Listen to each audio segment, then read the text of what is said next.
president of Action SA, Mr. Herman Mashaba, has just concluded addressing members of the media here in KwaMashu township, where really the party was unpacking its plans to address the issue of spaza shops, particularly in townships that are owned by foreign nationals. But I'm not going to waste time because I do have with me Mr. Herman Mashaba, who is the leader of Action SA, as well as Mr. Zwakele Mngwango, who is the leader of Action SA here in the province of KwaZulu-Natal. But Mr. Mashaba, thank you so much as always for your time.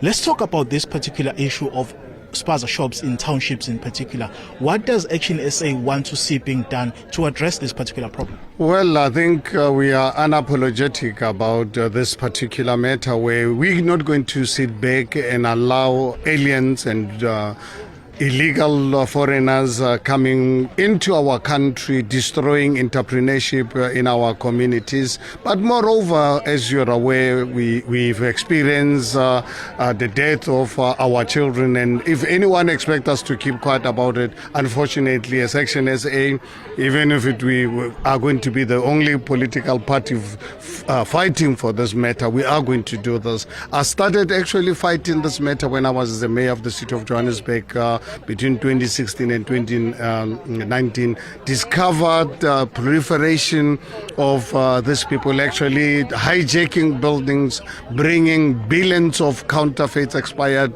goods into our country, and no one was doing anything about it, because any South African actually at the time who spoke about this will be insulted and called xenophobic. But I realized, you know what, by keeping quiet about this, then you become complicit. That's when I started raising this particular matter. And I actually remember raising the question of some of the goods being brought into this country, because some of the officials from the health department, senior ones, said to me, Mayor, please raise this matter, because we are talking to national government, the health department, no one is taking this matter seriously. Says, if we don't do anything about this, South Africa one day will experience a health hazard. And this is now the consequences. We left it unattended, but now we've reached a stage where we says, we are not going to sit back any longer.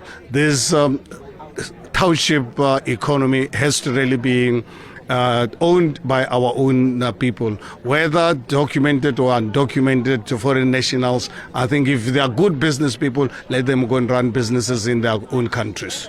Just yesterday, we heard the Premier of Gauteng, Mr. Panyaza the Sufi, saying that they've reported at least 23 deaths from children as a result of consuming poisonous food. Who should be held accountable for this?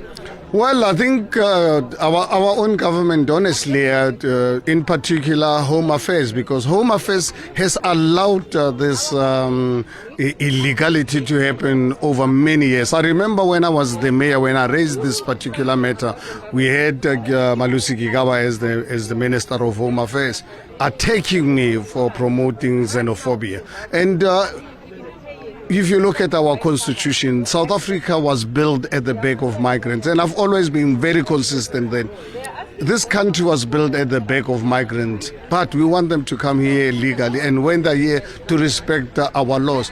What you are seeing today, unfortunately, is total disregard of our laws, and that's something that I believe we should not really be allowed to be silenced on this. Our government, our own government, must really take the responsibility for the death of these children, and at the same time, it is their responsibility to stop any further death. We don't have time on our side.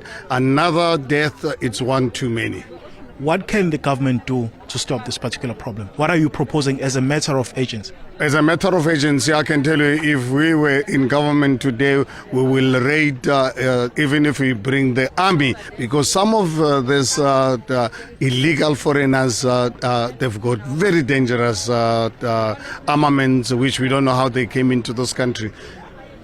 Carry out raids with the army, close them down, send them back to their country. It's as simple as that. It's not you don't have to be a rocket scientist to really find a solution to this problem. Let these businesses, like when I grew up in the 60s, 70s, shops, when my family sent me to go and buy bread or meat, you'll go and buy bread from Mr. Matlangu, from Mr. Dube. Today, our children have got to buy rotten food, and also an issue that we raised, and it's in the public, in the media space, where actually it's not only very poison expired goods. In fact, some of them actually serve as drug dens. They're selling drugs to our children, so our children get hooked into drugs at a very early stage of their lives.